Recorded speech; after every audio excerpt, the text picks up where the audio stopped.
अस्सलाम वालेकुम स्टूडेंट। आज का जो हमारा टॉपिक है वो है हमने पीछे सारी ब्रांचेस कर ली हैं बायोलॉजी की। आज हम जिस ब्रांच को डिस्कस करने वाले हैं वो है embryology. Immunology it is the study of the immune system of animals. जैसा कि आपको पता है इम्यून सिस्टम होता है अंदरूनी सिस्टम, अंदरूनी ढांचा which defend the body against invading microbes.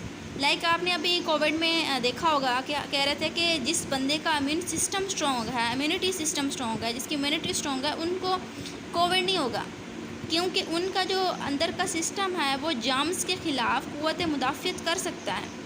कह रहे थे बच्चों को ज़्यादा कोविड हो सकता है और 15+ को, क्योंकि उन्हें पता है कि बूढ़ा जो बंदा होता है या जो बच्चे होते हैं उनका इम्यून सिस्टम स्ट्रॉन्ग नहीं होता, जो यंग लोग होते हैं उनका इम्यून सिस्टम स्ट्रॉन्ग होता है। सेम इस तरह ये जो ब्रांच है बायोलॉजी की, ये एनिमल का जो इम्यून सिस्टम होता है उसको देखती है और उनको किस तरह जर्म्स से बचाना है।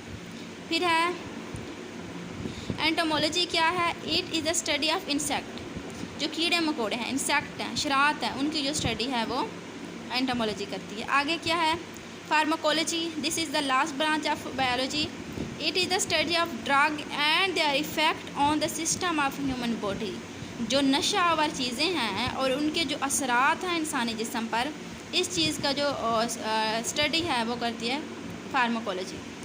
तो गाइज़ आज ये जो इसके सारी ब्रांचेस कवर हो गई हैं। फर्दर हम डिस्कस करने वाले हैं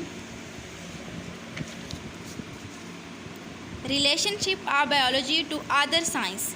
जो बायो का रिलेशन है डिफरेंट ब्रांचेस से। अभी हमने पीछे इंट्रोडक्शन में डिस्कस किया था कि बायो साइंस की काफ़ी सारी ब्रांचेस हैं। बायो है, केमिस्ट्री है, मैथमेटिक्स है, और जितनी ब्रांचेस का बायो के साथ उनका क्या लिंक्ड है, इस चीज़ की जो स्टडी है, रिलेशनशिप को हम अब फाउंड करने जा रहे हैं। The inter relationship among the different branch of science can not be denied. वो कहते हैं कि जो रिलेशन होता है कुछ ब्रांचेस का एक दूसरे के साथ, साइंस की ब्रांचेस का जो आपस में रिलेशन है, उसको हम डिनाई नहीं कर सकते, उससे हम इनकार नहीं कर सकते।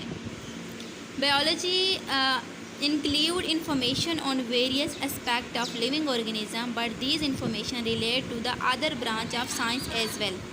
वो कहते हैं बायोलॉजी की जो इंक्लूड, इसमें शामिल होता है इंफॉर्मेशन, वो मालूमात ऑफ वेरियस एस्पेक्ट, डिफरेंट मुख्तलिफ पहलू की, लिविंग जो थिंग्स हैं, जो जानदार चीज़ें हैं, उनकी जो इंफॉर्मेशन है डिफरेंट पहलू से वो बायोलॉजी में की जाती हैं। But these information relate to the other branch of science as well. वो कहते हैं ये जो इन्फॉर्मेशन है वो रिलेट करती है किस चीज़ के साथ? Other branches of science, science की अदर ब्रांचेस के साथ। Each branch of science has relationship with all branches. वो कहते हैं कि जो एक ब्रांच है साइंस की, उसका बाकी सारी ब्रांचेस के साथ थोड़ा बहुत ताल्लुक़ है। For example when studying the purpose of movement in animals. वो कहते हैं जब हम स्टडी करते हैं process of movement in animals, animal movement in animals, जब हम स्टडी करते हैं, the biologist have refer to the law of motion in physics the form the basic interdisciplinary science.